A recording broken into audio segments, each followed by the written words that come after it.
예레미야서를 보면 7장까지의 내용이 눈에 보이는 성벽 재건이라고 하는 목적이 바로 이루어지는 가시적인 일인 것을 볼 수가 있습니다.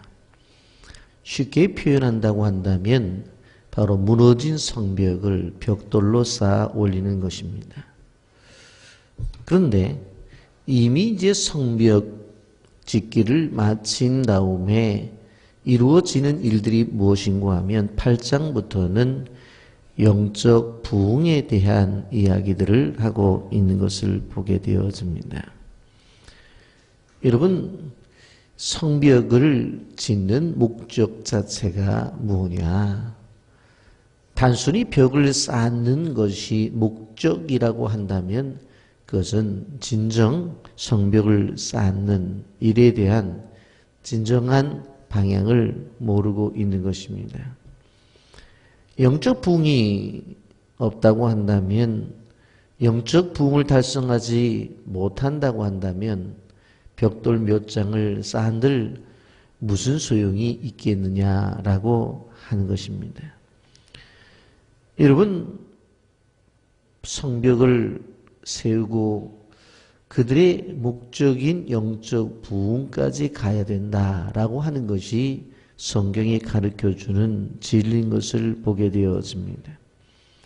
영적 부흥이 일어나게 되면 수적인 것은 자연스럽게 일어나는 것이지 수적인 것을 일으키려고 하다가 보면 바로 영적인 것들이 무너질 수도 있다고 하는 것을 우리는 기억해야 되는 것입니다. 여러분, 우리가 살아가는 세대는 영적인 갱신과 영적인 부흥이 일어나야 되는 때에 느헤미야 8장부터 시작되어지는 이 부흥운동에 대해서 우리가 말씀을 통해서 예민하고 우리 모두가 이 은혜를 체험하기를 예수님의 이름으로 축복합니다. 여러분, 부흥을 원한다고 한다면 제일 먼저 우리가 가져야 될 것이 말씀에 대한 기대라고 하는 것입니다. 내가 좀 말씀을 알아야 되겠다. 좀 내가 말씀을 배우고 싶다. 내가 말씀을 통한 능력을 경험하고 싶다. 그리고 이 말씀이 내게 임함으로 말미암아 내 인생이 변화되고 싶다. 라고 하는 것들이 끊임없이 우리의 영적 욕구가 되어져야 됩니다. 우리 따라서 하십시오. 말씀을 내가 배우고 싶다. 말씀을 내가 듣고 싶다. 말씀을 통한 능력을 경험하고 싶다. 말씀을 통해 내가 변화되고 싶다. 이러한 영적 욕구가 끊임없이 우리 속에서 나와야 되는 거예요. 여러분, 그런데 느헤미야의 말씀을 보면 이건 누가 강요해서가 아니라 이러한 것들이 이스라엘 백성 속에서 자발적으로 일어났다라고 하는 것입니다. 여러분, 에스라는 율법을 연구하고 준행하고 가르치기를 결심한 사람이었습니다. 과거에는 이 학사 에스라가 나타나면 저분이 페르시아에서 그 고위 관직을 놔두고 이 땅에 왔다며 그리고 성벽을 세우기로 작정을 했다며 귀한 분이구나 인사 정도를 하는 그러한 관계였어요. 그런데 성벽을 짓고 나니까 백성들이 학사 에스라에게 뭐라고 얘기를 해요? 오셔서 말씀을 읽어달라는 거예요. 그리고 그 어려운 말씀을 좀 해석해 달라는 거예요. 이 말씀을 가르쳐 달라는 거예요. 이것이 오늘 8장을 시작하는 말씀에 보면 한두 사람이 아니라 모든 백성이 일제히 수문학 광장에 모여 그랬어요. 모든 백성이. 이 모든 백성이. 여러분, 진정한 자발적인 부흥의 역사가 시작된 것을 바라볼 수가 있습니다. 여러분, 에스라는 새벽부터 오전까지 끊임없이 말씀을 전해 3절 수문 앞 광장에서 새벽부터 정오까지 새벽부터 정오까지라고 한다면은 몇 시간 정도 될 것 같아요? 최소한도 4시간은 되겠죠. 여러분 최소한도 6시간도 될 수 있을 거예요. 뭇 백성들이 율법책의 길을 기울였다고 말씀했어요. 한 사람도 떠나지 아니하고 하나님의 말씀이 증거되는 것에 귀를 기울였습니다.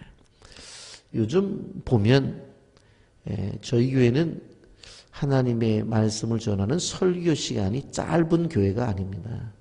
저는 예민하게 보고 있는데 한국 교회의 설교 시간이 지금 주일날 설교 시간이 몇 분까지 내려가냐면 25분까지 내려가세요. 우리 교회 새벽 기도 수준밖에 안 돼. 아시겠지만 저희 교회는 주일 낮 설교가 짧아야 45분, 조금 길면 지난번에 보니까 61분까지 하더라고요. 저한테 왜 이렇게 설교가 기냐고 하시는 분들이 있어요. 있긴 있는데 여러분 그건 성경적이에요. 여기 보면 새벽부터 12시까지 말씀을 가르쳤단 말이에요. 무지하게 중요한 부분이에요. 근데 오래되신 분들은 그런 얘기를 안 하시더라고, 익숙해서.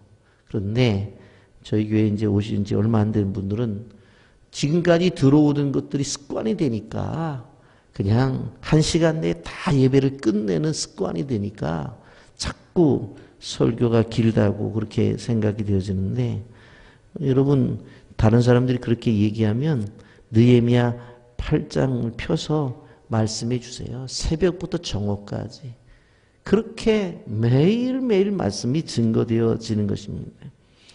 여러분 18세기 영국과 미국의 대각성 운동이 벌어집니다. 그때 중요한 지도자 가운데서 조지 월필드라고 하는 목사님이 계셨습니다. 그런데 그분이 하루에 10번씩 설교를 했다는 기록이 있습니다. 한 번 설교를 하면 조지 월필드는 최소한 3시간 내지 4시간이었는데 그 설교를 듣는 사람들 중에 시계를 보는 사람들이 없다라고 그렇게 기록이 되어져 있어요. 이것이 진정한 부흥운동이라고 하는 것을 우리는 기억해야 돼요. 우리 예수를 믿는 사람들에게는 영적인 갈급한 목마름이 있어야 된다라고 하는 것입니다. 여러분 건강한 사람들은 음식을 먹은 다음에 더 달라고 그래요. 그리고 음식을 먹은 다음에 맛이 있다고 표현을 해요. 우리 영혼도 마찬가지예요. 오늘 여기 보면 말씀이 전할 때에 아멘, 아멘 하면서 반응을 하잖아요. 여러분 아멘이라고 하는 말은 바로 영혼의 수저와 같아요. 그래서 하나님이 주신 말씀을 떠먹고 그것을 통해서 배부름을 느끼는 거예요. 여러분 우리가 기억해야 될 것은 하나님의 말씀은 들어도 더 알고 싶다. 들어도 더 듣고 싶다라고 하는 영적인 갈급함, 이런 것들이 우리에게 있어야 된다는 것을 우리는 기억해야 되는 것입니다. 여러분 이렇게 말씀이 증거되어질 때에 오늘 4절에 보면 어떤 말씀이 있어요. 그때 학사 에스라가 특별히 지은 나무 강단에 서고 그의 곁 오른쪽에 선 자는 마띠디아와 스마와 아나냐와 우리아 hil기야와 마아세야요. 그 왼쪽에 선 자는 부다야와 미사엘과 말기야와 하숨과 하스바타나와 스가랴와 무술람이라. 이게 무슨 얘기인가 하면 중앙에 나무로 만든 강대상이 있어요. 여기에서 말씀이 증거되어지고 오른쪽에도 왼쪽에도 우리식으로 말하면 부목사님들이 다 서 계신 거예요. 그래서 말씀을 증거하게 되어지면 아멘 아멘 하면서 이해가 되지 못하면은 아유 전 목사님 이게 도대체 무슨 뜻이에요? 해석해 주면 그 말씀이군요. 아니 이 말씀 무슨 말씀이에요? 노 목사님 그러면 그 말씀에 대해서 해석해 주는.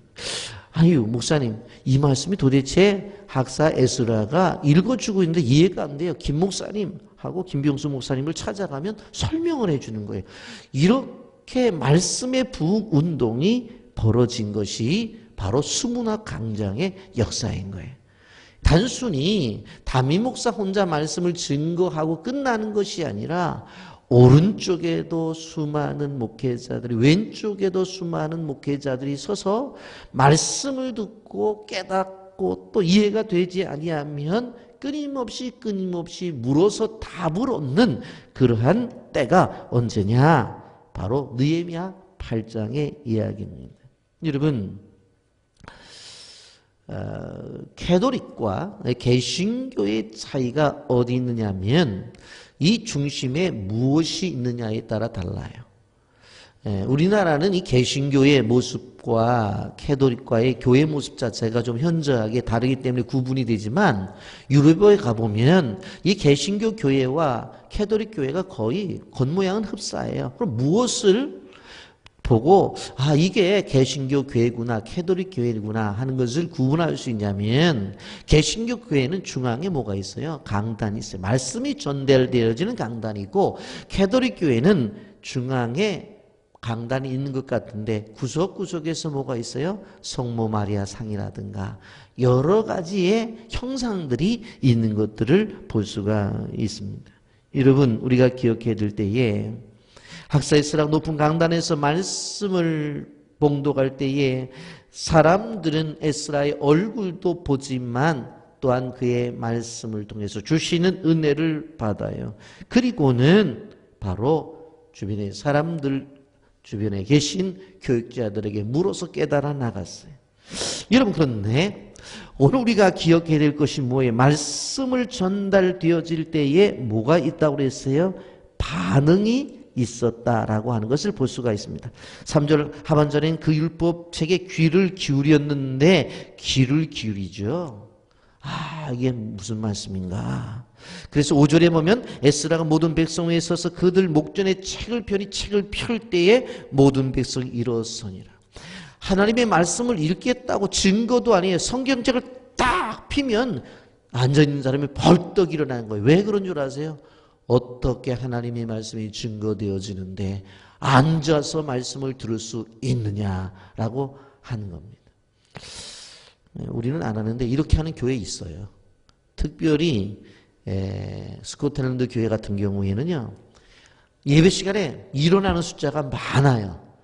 성경을 봉독합니다 그러면 벌떡 일어나고, 성경 봉독하면 또 앉고, 찬송을 부른다면 어떻게 하나님 앞에 영광을 돌리는데 버릇없이 앉아서 찬송 부르냐고, 또 일어나서 찬송 부르고, 일어나는 시간이 많아요. 일어나는 시간이. 근데 여기에 근거가 된 거예요. 근거가 된 거예요. 분명 그 성경에서 나타나잖아요. 에스라가 백성들 앞에 서서 책을 펼 때, 성경책을 펼 때 다 일어나는 거예요. 그리고 6절 보세요. 에스라가 위대하신 하나님 여호와를 송축하며 모든 백성이 손을 들고 아멘 아멘 하고 응답하고 몸을 굽혀 얼굴을 땅에 대고 여호와 앞에 경배하니라. 여러분, 아멘 아멘 해야 돼요, 안 해야 돼요? 여기 보면 2번이나 있어요. 아멘 아멘 했다고. 한 번 하라도 안 하는데. 아멘 하실 거예요, 안 하실 거예요? 아멘 해야 돼요. 아멘 해야 돼요. 여러분, 종교개혁자의 대표적인 종교개혁자가 마르틴 루터와 존 칼빈인데, 마르틴 루터와 존 칼빈의 종교개혁의 중심의 사상이 뭔 줄 아세요? 성경으로 돌아가세요. 다른 거 아니에요. 다른 형식을 만들어서 이것을 하자, 이런 것들을 만들어서 이렇게 해보면 어떠냐라고 하는 것이 종교개혁의 중심이 아니라 무엇입니까? 말씀으로 돌아가자. 성경으로 돌아가자. 성경에서 아멘 아멘 하니까 아멘 하는 거고, 여기 보니까 손을 들어서 하나님 앞에 사인을 하는 거예요. 그러니까 손 들어서 찬양하고, 손 들어서 기도하고, 손 들어서 하나님 앞에 영광을 돌리는 거예요. 어제 우리 빌란 우리 장학생들이 한 20여 분 찬양을 할 때 그들 보세요. 막 움직이잖아요. 막 손을 들고 찬송을 하고, 예? 하잖아요. 왜? 쟤네들은 찬송하는 모습이 다르네, 우리랑. 다른 게 아니라 뭐예요? 성경에서 하는 대로 하는 거예요. 성경에서. 저는 좀 여러분들이 기도할 때도 손을 들고 기도하기를 원하고, 찬송 부를 때도 좀 손을 들고 찬송을 하고, 설교가 전달이 되면 아멘 아멘 하고, 찬송을 부르다가도 가사 가운데 정말로 내 마음속에 오는 가사가 있으면 아멘 아멘 하면 좋겠어요. 그래도 아멘 안 하시네. 아멘? 아멘. 이런 역사가 말씀에 대한 반응, 지성적 반응과 감정적 반응과 의지적인 반응들이 동시에 다 나타나야 돼. 아, 내가 깨달으니까 그렇구나. 그렇구나. 아멘, 아멘. 감정적인 반응이 나타나야 돼. 그런 것들이 표현되어져야 돼요. 여러분, 그래서 찬송을 부르다가 일어나고. 어제 우리 청년들이 찬송을 하는데 우리 교회 교인들은 가만히 앉아 있는데 빌란 장학생들은 다 일어나서 찬송하잖아요. 표현이란 말이에요. 자기 표현. 성경에서 그렇게 말하잖아요. 그리고 여기에 보면 몸을 굽혀 얼굴을 땅에 대고 여호와께 경배했다. 여러분, 우리는 기억해야 되는 것입니다. 그리고 그들이 정말 기뻐하라고 주님이 말씀하세요. 10절 말씀에 보면 느헤미야가 또 그들에게 이르기를 너희는 가서 살찐 것을 먹고 단 것을 마시되 준비하지 못한 자에게 나누어 주라. 이날은 우리 주의 성일이니 근심하지 말라. 여호와로 인하여 기뻐하는 것이 너희의 힘이라. 주일날 잘 드시래요. 어제도 점심 잘 먹었잖아요. 잘 먹고 힘 얻고 그것을 또 나누어도 주고 기뻐하라고 말씀하고 있는 것을 볼 수가 있습니다. 여러분, 12절 말씀에 보면 진정한 참된 부흥의 모습을 얘기해요. 모든 백성이 곧 가서 먹고 마시며 나누어주고 그게 즐거워하니 이는 그들의 읽어준 말씀을 밝히 알미라. 말씀의 충만함을 얻으니까 어떻게 되어져요? 육신적인 음식을 먹는데도 기쁨이 있는 거예요. 기쁨이. 그래서 이들은 영적인 양식도 먹고 육적인 양식도 먹으면서 즐거워했던 것을 볼 수가 있습니다. 여러분, 말씀에 근거한 삶의 기억이 우리에게 필요합니다. 말씀이 우리에게 임하게 되어지면 우리가 그 말씀에 대한 반응이 지적이고 정적이고 의지적인 것으로 나타나야 된다고 말씀했어요. 여러분, 18세기 초반 미국과 영국의 대각성 운동이 일어나기 전에 그 나라는 도덕성이 땅에 떨어졌어요. 사람들마다 술에 취하고 집집마다 주정뱅이들밖에 있었어요. 서로 대화를 할 때 욕이 아니면 대화가 되지를 않았어요. 한마디로 타락했었단 말이에요. 그때 가장 많이 걸린 병이 성병이었어요. 그런데 그때 하나님의 종들을 들어 쓰시죠. 존 웨슬리, 조지 월필드, 조나단 에드워드, 길버트 터넌트, 윌리엄 터넌트 같은 목사님들이 나타나요. 그리고 말씀을 강력하게 전해요. 이렇게 살아서는 안 된다. 우리가 다시 일어서자. 사람들이 변화되기 시작했어요. 제일 먼저 술집이 문을 닫기 시작했어요. 범죄율이 줄어들어요. 가정이 화목하게 되었어요. 여러분, 우리가 이 사회 속에서 깨달아야 될 게 뭔 줄 아세요? 이 사회를 안정시키고 이 사회를 제대로 만들기 위해서 사람들은 어떻게 생각해요? 경찰서를 만들고 군대의 힘을 빌려서 안정되게 만들려고 생각을 해요. 절대로 그렇지 않아요. 그런 것들 갖고 되는 게 아니에요. 사람의 사람 되면 하나님의 말씀으로 바뀌어지는 것이지 법으로 되는 게 아니에요. 법으로. 하나님의 말씀에 대한 깨달음, 그것에 대한 바른 반응이 사람을 바꾸어 버리는 거예요. 여러분, 유다의 백성들이 하나님의 말씀을 듣고 그들이 어떤 일이 벌어져요? 8장 2절에 보면 일곱째 달 초하루에 제사장 에스라가 율법책을 가지고 회중 앞 곧 남자나 여자나 알아들을 만한 모든 사람 앞에 이르러 하면서 시작을 하죠. 여러분, 일곱째 달 초하루가 언제입니까? 우리식으로 1월 1일이에요. 1월 1일. 그들은 한 해의 시작을 무엇으로 시작해요? 부흥 집회로 시작하는 거예요. 여러분, 저도 한번 시도를 해보려고 하는데 1월 1일 때 다 모여서 예배를 드리고 집회를 하자. 그래도 우리나라는 감사한 게 송구영신 예배가 있잖아요. 송구영신 예배가 있어요. 그리고 1월 1일도 신방을 요청하는 집이 있어서 제가 가서 신방을 합니다마는 중요한 것은 뭐냐면 거의 한 달 동안이에요. 유대인들은 7월 초에 모인 나팔절이라고 해가지고 나팔을 불러요. 나팔. 나팔을 불어요. 트럼펫을 불어요. 그리고 7월 10일은 속죄일이에요. 하나님께서 우리의 죄를 속해 주셨다. 그리고 15일부터 7일 동안 초막절을 지키죠. 장막절이라고 하는 거. 여러분 8일째는 성회로 모여요. 거의 한 달 동안 집회가 계속 이어져요. 왜? 하나님의 은혜를 받고 구원받은 날로부터 한 해를 시작하는 거예요. 하나님 주신 그 은혜로 바로 한 해를 시작하는 거예요. 여러분 그래서 그들은 초막절 장막절이 되면 초막을 지고 그곳에서 7일 동안 살면서 하나님 우리에게 주신 은혜, 레위기 23장 43절에 나와 있죠. 이는 내가 이스라엘 자손을 애굽 땅에서 인도해 내던 때에 초막에 거주하게 한 줄을 너희 대대로 알게 함이라. 나는 너희 하나님 여호와이니라. 여러분 그래서 어떻게 하든지 교회는 하나님의 뜻대로 움직이도록 노력을 해야 돼요. 그냥 습관적인 게 아니에요. 그래서 송구영신 예배 때에 우리가 뭐를 해요? 성찬식을 하는 거예요. 왜? 이스라엘 사람들이 시작이 뭐예요? 속죄일. 하나님이 내게 주신 은혜, 그 가운데 사죄함의 은혜를 받은 것으로부터 새롭게 시작되어지는 거예요. 그리스도인의 새롭게 시작되어지는 것이 도대체 뭐냐는 거예요. 속죄함을 받은 날부터 새롭게 시작되어지고 말씀으로부터 새로 시작되어진다. 그것을 이야기하는 거예요. 여러분 우리는 기억해야 되는 것입니다. 우리도 이 느헤미야가 가지고 있었던 그 사고, 가치관, 그 속에서 학사 에스라를 초청해서 하나님의 역사를 이루어내는 것들을 봐야 돼요. 여러분 여기 성경에는 느헤미야 선대 에스라가 등장하잖아요. 성벽은 누가 지었다고 그랬어요? 느헤미야가 지었어요. 그러면 이렇게 말할 수 있잖아요. 야 이제부터 내가 성벽 다 지었으니까 내가 설교하고 내가 말씀 가르치고 내가 다 할게. 그렇게 느헤미야는 하지를 않아요. 에스라 목사님을 초청해서 부흥운동을 일으키는 것을 볼 수가 있습니다. 이것이 뭐예요? 하나님의 교회의 자기 역할을 이야기하는 거예요. 목회자는 목회자의 역할, 장로님은 장로님의 역할, 권사님들은 권사님의 역할, 집사님들은 집사님들의 역할, 교사는 교사, 마을장은 마을장의 역할, 역할을 통해서 하나님의 나라를 바로 세워 나가는 것입니다.